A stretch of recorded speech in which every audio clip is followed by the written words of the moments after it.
Bonjour, alors je suis récemment tombé sur un article de Brendan Sullivan de 2013 où il recense les preuves de ce résultat qu'on connaît tous normalement, on n'a pas pu y échapper si on est arrivé en master, c'est zeta de 2 égale pi 2 sur 6. Et je veux vous présenter mon top 5 des preuves. Alors bon, zeta de 2, vous l'avez ici, c'est la somme des inverses, des carrés, des entiers strictement positifs. Hein, voilà. Bon, et énormément de chemins mènent à ce résultat. Alors, je vais vous présenter ces différentes méthodes. Je trouve qu'elles sont édifiantes de l'imagination que peuvent avoir les mathématiciens et leur jusqu'au-boutisme, parce qu'il faut aussi remplir les détails, donc ils ne font pas passer leur théorème au 49.3, vous voyez ce que je veux dire. Mais bon, en revanche, je serai peut-être un petit peu lâche sur, voilà, je vais faire un peu la grève des epsilon, puisque en ce moment c'est le moment des grèves. Moi, ma contribution, ça va être de retirer les petits epsilon et puis les petits détails pour se concentrer surtout sur les idées, parce qu'on est là pour faire des belles maths et pas forcément rentrer dans des petits détails scabreux. Allons-y. On a donc zeta de S qui est la somme des inverses des entiers, puissance S, strictement positif ici, et S est strictement supérieur à 1 pour que ça converge selon le fameux critère de Riemann. Hein. Et cet objet provient de l'arithmétique. Si je dois en faire une petite introduction, une petite motivation, quand on part du produit pour tous les nombres premiers de 1 sur 1 moins p puissance moins s, c'est là, alors, par les séries géométriques, c'est le produit des sommes de p puissance moins ks, où k est positif, et ensuite, quand je développe et que j'applique le théorème fondamental de l'arithmétique, eh bien, je vais avoir, vous voyez, chaque n se décompose de façon unique en produit de p puissance k, ce qui fait qu'il va y avoir un seul n puissance moins s ici, pour tout n, existence et unicité, et on a cette somme qui est justement zeta de s. Alors, avec cette égalité, on peut regarder la probabilité pour que deux éléments soient premiers entre eux, deux éléments choisis dans n, non nuls, hein, deux entiers strictement positifs.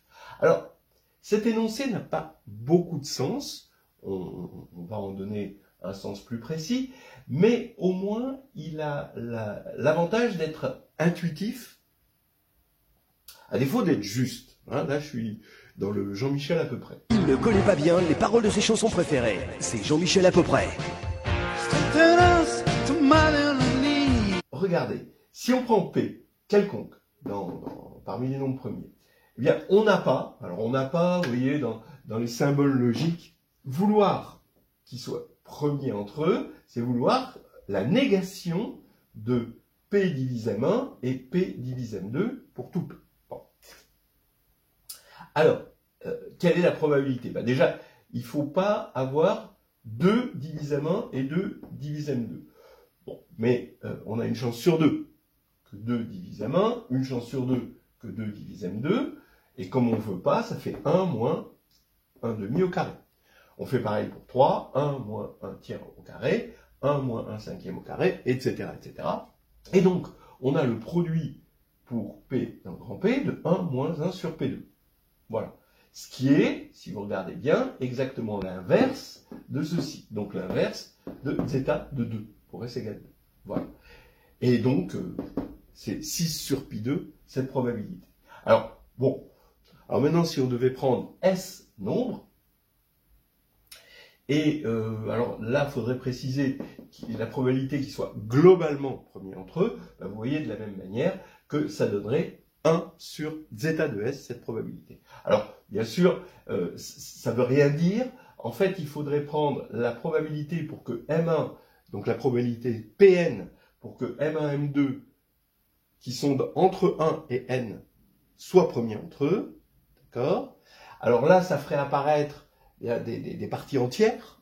Donc, c'est moins joli, vous voyez. Moins, du coup, on perd en intuition de l'objet, mais on gagne en précision, évidemment, et ça, c'est essentiel. Et on tomberait aussi, on ferait tendre ensuite n vers l'infini, et bien sûr, avec quelques manipulations un peu, voilà, quoi, autorisées, mais quand même un petit peu pénibles, on tomberait sur 6 sur pi2, entre parenthèses, c'est dans Carnet de voyage en analyse temps, la vraie preuve. Ça, c'est la preuve intuitive. Voilà. Donc, on va attaquer cet objet, zeta de 2, qui est la somme des inverses des carrés des antistrictement positifs, et on va l'aborder. Ce qu'on va trouver dans les différentes méthodes, c'est pas toujours exactement zeta de 2, ça peut être aussi la somme des impairs, vous voyez, pour donc la partie impaire, 1 sur 1 au carré, plus 1 sur 3 au carré, etc., etc. Donc, tout de suite, ce que je fais, c'est que je décompose cette somme en I de 2, donc les impairs, et P de 2, les paires, évidemment. Donc, les paires, les voilà. Et quand on met un quart en facteur, on voit tout de suite qu'on a un quart de zeta de 2. Ce qui veut dire que I de 2, bah, c'est 3 quarts de zeta de 2. Voilà. Ça, on s'en servira, on se le garde sur le coude. Alors, je vais vous présenter mon top 5 d'épreuves, en commençant par la 5e et en arrivant à ma préférée, mon gros coup de cœur. Attention, quand je dis top 5, c'est des préférences personnelles et ça n'a rien à voir avec la géodésique. C'est-à-dire, pour moi, la beauté d'une preuve, c'est le voyage. C'est le voyage qu'elle nous fait faire, dans quel monde elle nous amène et comment elle nous dépose. Pas forcément le trajet le plus court, c'est pas l'autoroute, d'accord? Alors des fois, on apprécie l'autoroute, et ça peut être très appréciable, mais ce n'est pas le critère fondamental.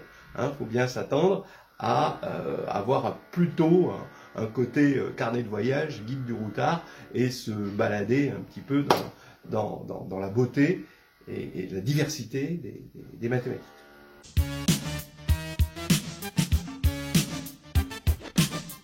Alors voilà la méthode que je classe en numéro 5. Bon, c'est de l'analyse complexe avec la méthode des résidus. Voilà, donc on a cette formule des résidus qui est quand même assez connue, qu'on voit généralement en licence, et qui dit que si f est une fonction méromorphe, l'intégrale sur un chemin de f de z dz, on divise par 2pi, c'est la somme des résidus de f en chaque pôle, sur tous les pôles, et multiplié par l'indice du chemin autour du pôle P. Le résidu, c'est le coefficient en 1 sur z moins P de f, quand on fait son développement de fonction méromorphe. Alors, on va appliquer cette méthode des résidus à la fonction f de z égale pi z puissance moins 2 fois la cotangente de pi z que j'ai développé en cosinus sur sinus de pi z. Voilà. Alors, il est clair que sinus pi z s'annule pour les éléments de z et uniquement pour cela. C'est facile à résoudre l'équation. On le sait dans R. Dans C, c'est pas plus compliqué en écrivant la formule du sinus. Et donc, on va devoir regarder les résidus dans tous les pôles.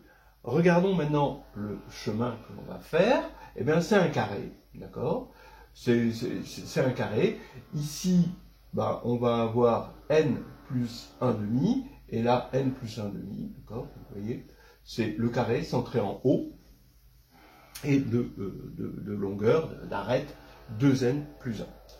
Voilà. Alors, donc vous voyez que les résidus sont ici en rouge, le lacet il est en vert, les résidus ils sont là, et c'est cela qu'il va falloir regarder.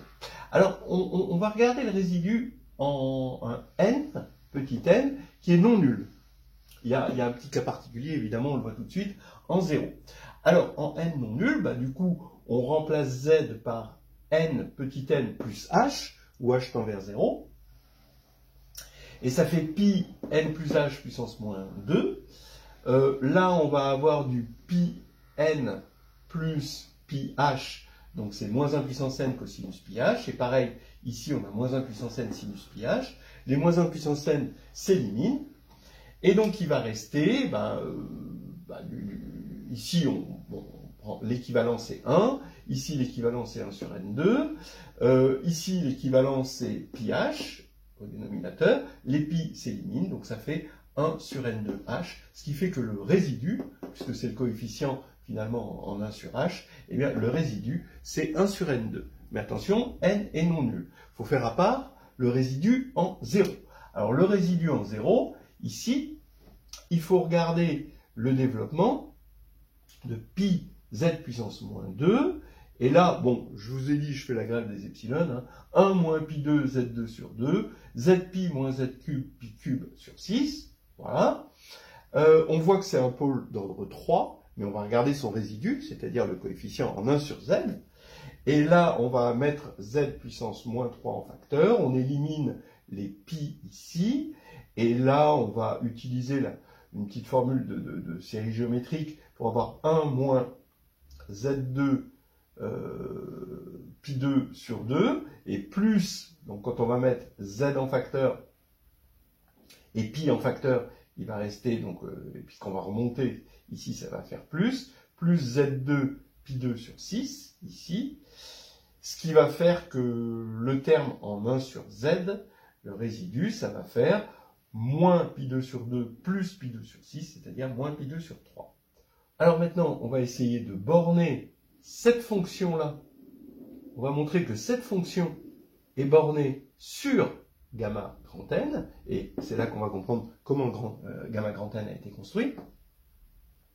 Et bon, c'est pas difficile de montrer que cosinus pi z sur sinus pi z au carré, quand on va développer z en x plus iy, avec x et y réels, eh bien ça va donner cosinus carré pi x plus sh carré pi y sur sinus carré pi x plus sh carré pi y. Donc là, on voit pourquoi on a choisi ce carré-là, n plus 1,5, pour avoir ici quelque chose qui donne 1, et donc on est sûr qu'il n'y a pas d'annulation ici du dénominateur.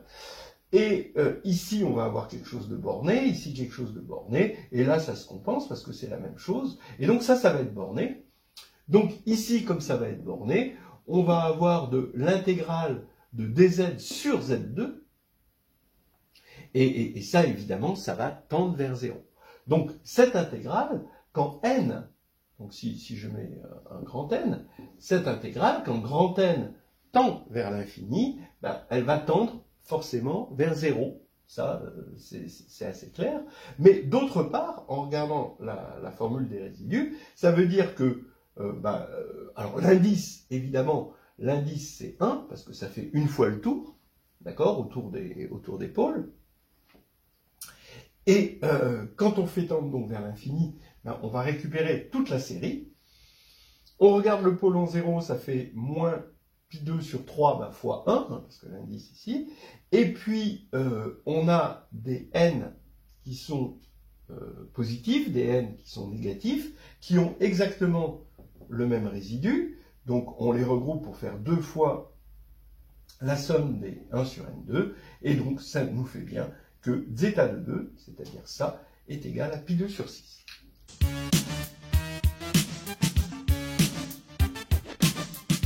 Preuve numéro 4. Les séries de Fourier. On va regarder la fonction f de x égale x2 sur moins pi pi, et on va en faire une fonction de pi périodique. Voilà la tête que ça, une parabole, c'est joli, ça fait des petites guirlandes. Et le théorème de Dirichlet, on assure ici qu'on a du C0, et puis c'est du C1 par morceau, eh bien, on a que f de x est égal à la somme, pour n dans z, de Cn exponentielle de Inx, où Cn, c'est les coefficients de Fourier, c'est 1 sur 2 pi, intégrale de moins pi à pi de f de x exponentielle de moins i nx dx. Voilà. Alors, on intègre par partie, pour n égale 0, c'est facile, et pour n différent de 0, Eh bien, on intègre ça par partie. Donc, je vais regarder juste cette partie-là. J'intègre par partie, je dérive x2 et j'intègre ça.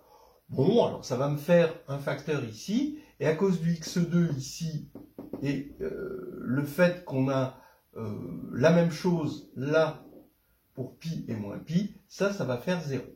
Donc, il va rester ici 2 sur in, quand on intègre ça. Il y a un plus, à cause du moins là. Intégrale de moins pi à pi de... Alors, le 2 vient de 2x, en fait, quand on dérive ici. X exponentielle de moins i nx dx. Ensuite, on va regarder ça à part. Pareil, on intègre par partie, on dérive là, on intègre là. Bon, n est différent de 0, hein, c'est pour ça que je peux l'intégrer ici par partie. Là, j'ai ça, et cette fois-ci, j'ai une intégrale sur une période de l'exponentielle. Donc ici, ça fait 0, et il va me rester plus que ça, et on se convainc que ça fait moins 2 sur in, facteur de moins 1 puissance n, qui vient de, quand on prend x égale pi ici, et moins pi, fois pi, hein, qui vient de x égale pi, et moins pi ici. Voilà. Et 2 fois, parce que on a ajouté 2 fois la même chose. Bien. Alors, ici, je vais récapituler, et je vais avoir Cn égale donc 1 sur 2pi. Ensuite, j'avais ce 2i sur n qui est là. Et puis là, j'ai moins 2, moins 1 puissance n, pi sur in. Donc, je simplifie les 2, je simplifie les pi. J'ai i fois, ça fait moins 1, je simplifie les moins 1. Et il va me rester moins 1 puissance n fois 2 sur n2. Bon, c'est 0, c'est pour n égale 0. Là, c'est l'intégrale. Eh bien, attention, il ne faut pas oublier de diviser par 2pi. Donc, on divise par 2pi, on va avoir du 2 tiers de pi 3, et il va nous rester pi 2 sur 3. Donc, maintenant, j'applique la formule ici, le théorème de Dirichlet, pour x égale 0. Voilà. Ce qui va faire que je vais avoir 2 Cn, parce que je remarque que Cn est égal à C moins n, d'accord, ici. Donc je vais doubler les Cn, d'accord. Donc déjà c'était un double, donc je vais avoir un 4, fois moins 1 puissance n sur n2, pour n différent de 0. Voilà, et supérieur à 1, parce que là, j'ai regroupé n et moins n. Et ici, là, ici, je vais garder mon C0, ça fait pi 2 sur 3. Voilà. Alors, qu'est-ce que je reconnais là?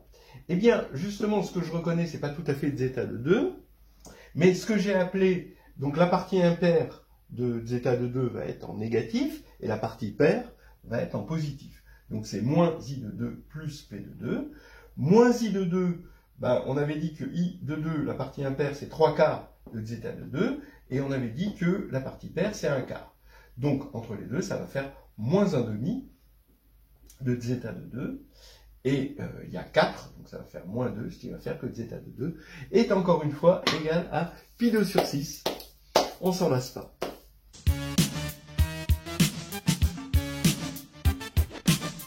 Alors, ma preuve numéro 3, eh bien, c'est une rencontre entre Taylor et Wallis. Bon, j'aime bien, en fait, c'est la première preuve que j'ai apprise quand j'étais en maths spé, avec un prof qu'on appelait le bestial, et qui gueulait tout le temps. Donc, j'entends encore ces hurlements en voyant cette preuve. Voilà.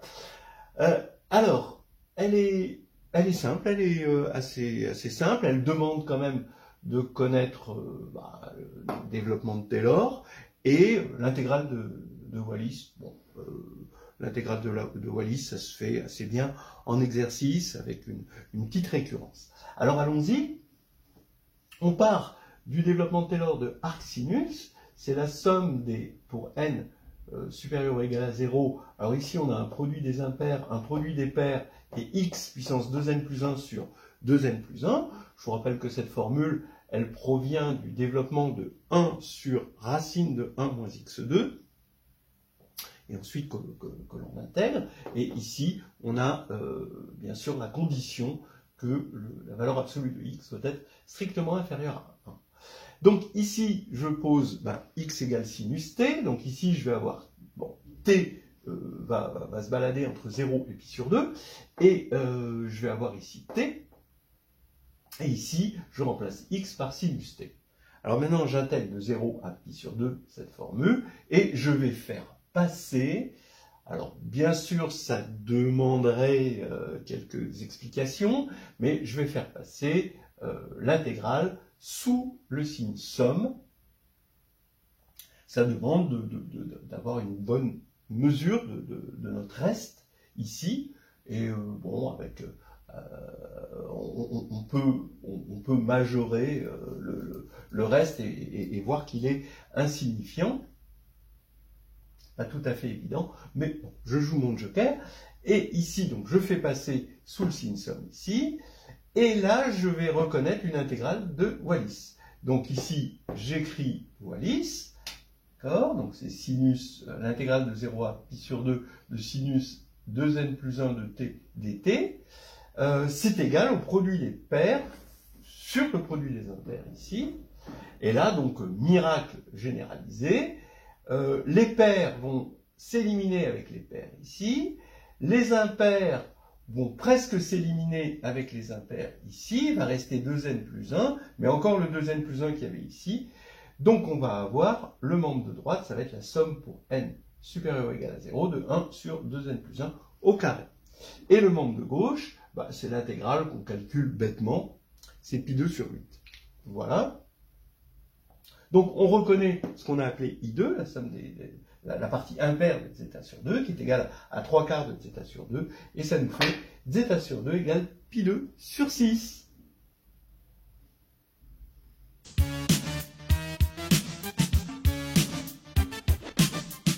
Là, on commence à arriver dans le top 2. La preuve numéro 2, c'est en fait plutôt sentimental. On va dire que, bon, c'est spécial dédicace à mon père, et à son âme, qui était un grand amateur d'intégrales. Il avait gardé, bon, c'était pas un mathématicien, hein, mais il avait gardé de ses études un amour des intégrales et des équations différentielles, et particulièrement dans les deux, des changements de variables. Et pendant un certain temps, bon, il m'a communiqué cet amour-là. Bon, ça n'a pas perduré, mais là, pour la dédicace, je mets ça numéro 2 parce que là, c'est le plus beau changement de variable du monde. Voilà. L'idée est de calculer de deux manières l'intégrale double de dx dy sur 1 moins x2 y2. Alors la première méthode, eh bien, encore une fois, il va y avoir un échange d'intégration et de somme. On regarde l'intégrale de 0 à 1 de x 2n dx, et ça fait 1 sur 2n plus 1. Ce qui fait que, bon, quand on va faire i et qu'on va écrire ici, on va décomposer, comme on est entre 0 et 1, on va décomposer ici en une série géométrique. Eh bien, on va pouvoir passer sous le signe somme. Alors pourquoi ? La série géométrique, là on sait très bien mesurer le reste, et on peut voir que le reste va bien fonctionner, être négligeable quand on va comparer ça et ça. Alors ici on a la somme, et puis maintenant je l'ai passé, bon, l'intégrale sous le signe somme, et je vais avoir ici le carré de ça, hein, par séparation de variables, et j'ai bien, je reconnais ici la partie impaire, hein, de zeta de 2. Voilà. Bon, alors ça, on se le garde sous le coude à un moment. Méthode 2. Et là, c'est là qu'il y a le changement de variable.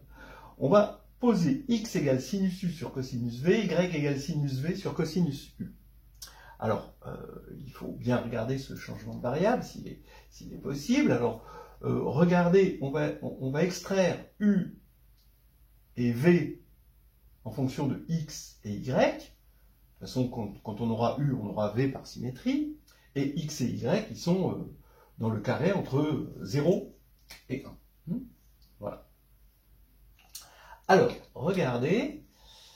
Si je calcule 1 moins y2 sur 1 moins x2, Bon, donc je vais avoir une fraction de fraction, hein, et donc je vais avoir le cosinus carré V ici de x qui va passer au numérateur, et ici le cosinus carré V moins sinus carré U ici qui va être au dénominateur, et là c'est symétrique, hein, je complète par symétrie.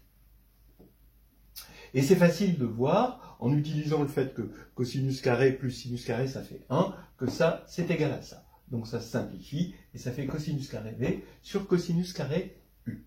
Alors maintenant, je regarde x racine, ça c'est positif évidemment, hein, à cause des conditions, x racine de 1 moins y2 sur 1 moins x2, et évidemment, je vais avoir cosinus V, cosinus U, sous réserve que U et V, je puisse les choisir entre 0 et pi sur 2, et je vais multiplier par sinus U sur cosinus V s'élimine, et je vais avoir tangente U. Ce qui va faire que U, c'est arc tangente x racine de tout ça, que je vais appeler alpha ici, et comme ça c'est positif, eh bien je vais avoir U inférieur, compris entre 0 et pi sur 2.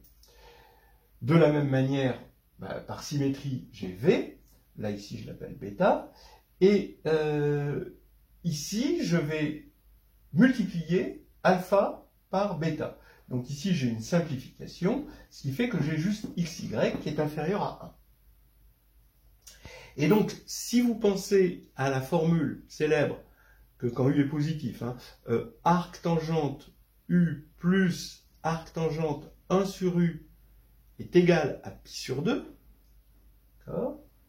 Eh bien, le fait que arc tangente est croissante, positive ici, le fait que xy est inférieur à 1, donc alpha bêta est inférieur à 1, va faire que U plus V est strictement plus petit que pi sur 2.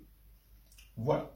Maintenant, réciproquement, si on prend U plus V strictement plus petit que pi sur 2, on vérifie que x et y, ici, donc cosinus V, ça va être plus grand du coup que sinus U, et donc là, ça va être x va bien être positif et plus petit que 1. Donc tout fonctionne. Hein. Donc je prends U et V compris entre 0 et pi sur 2, et U plus V strictement plus petit que pi sur 2.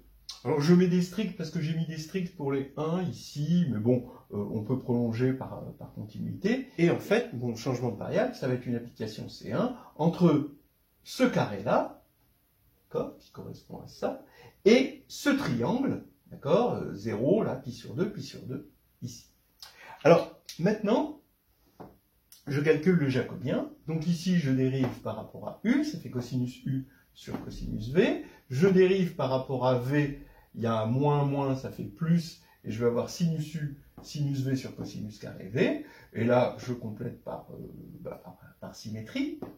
Et quand je vais calculer le jacobien, eh bien, je tombe sur ça fois ça va faire 1, moins, et je trouve tangente carré U, tangente carré V, c'est-à-dire 1 moins x2, y2. Miracle. Là c'est vraiment le miracle. D'accord, cette partie qui a fait ce miracle, qui fait que je le mets numéro 2, ça simplifie.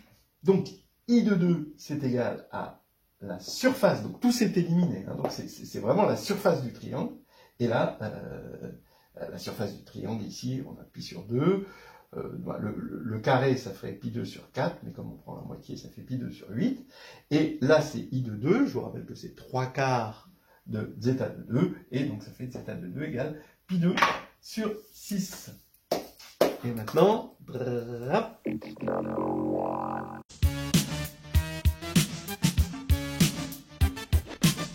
donc, là maintenant, on arrive à ma préférée,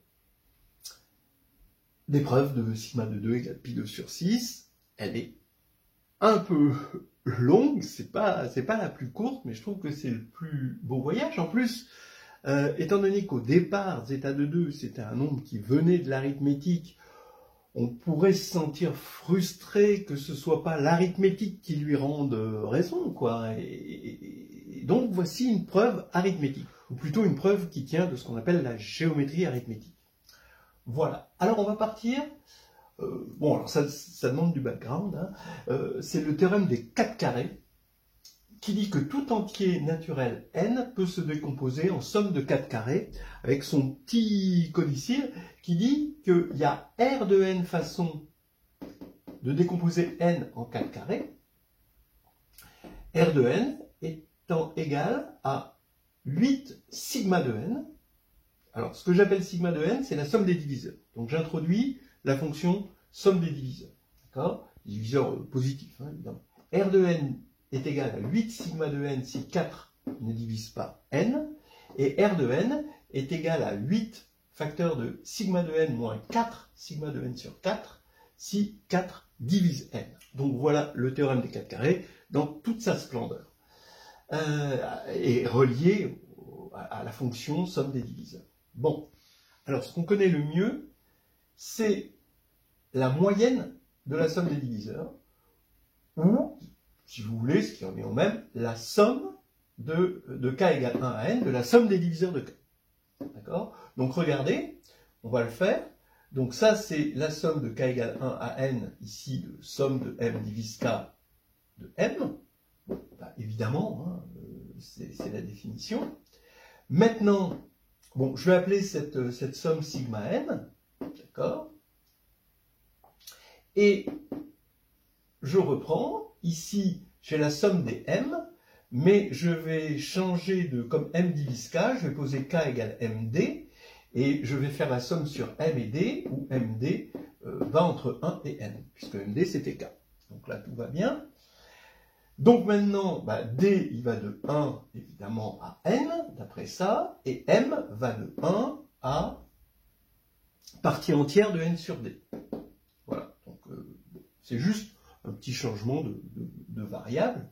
Et ça, bon, bah, c'est la série arithmétique, donc on connaît la somme des n premiers nombres, évidemment.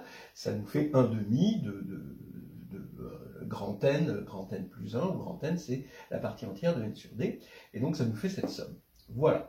Mais là, maintenant, quand n va tendre vers l'infini, on voit qu'ici, on peut sortir n2, d'accord? Donc on a n2, et ce qui va rester, bah, donc l'équivalent, ça va être 1 sur d2, et la somme de d égale 1 à l'infini de 1 sur d2, c'est zeta de 2. Donc, on n'a pas de mal à se convaincre que sigma n est équivalent à 1 demi, ici, de zeta de 2, n2. Voilà, quand n tend vers l'infini. Maintenant, le théorème des 4 carrés, il dit quoi? Si on doit regarder somme de R de k égale 1 à n, d'accord? Eh bien, c'est le nombre de points entiers de la boule en dimension 4, puisqu'on fait une somme de 4 carrés, de rayon racine de n.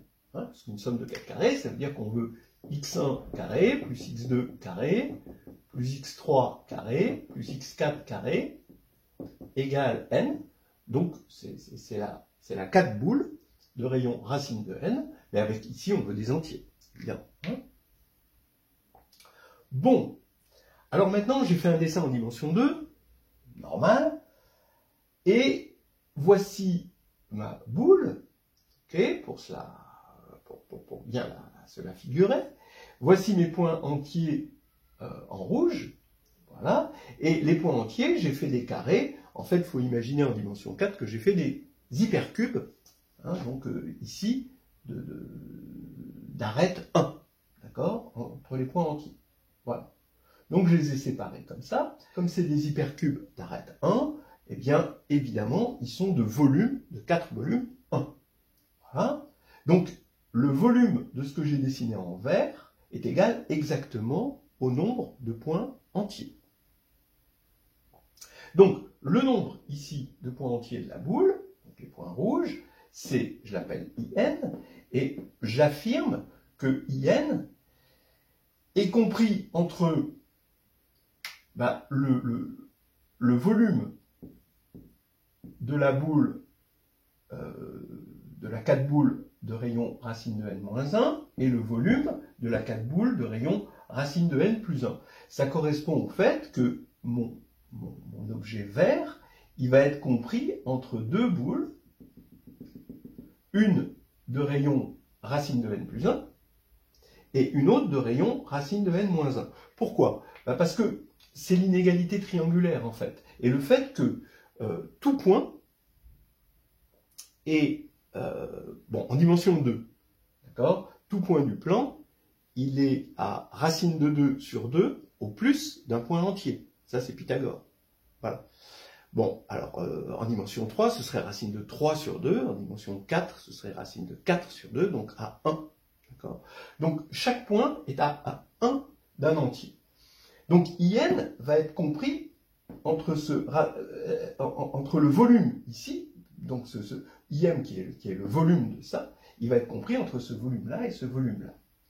Voilà.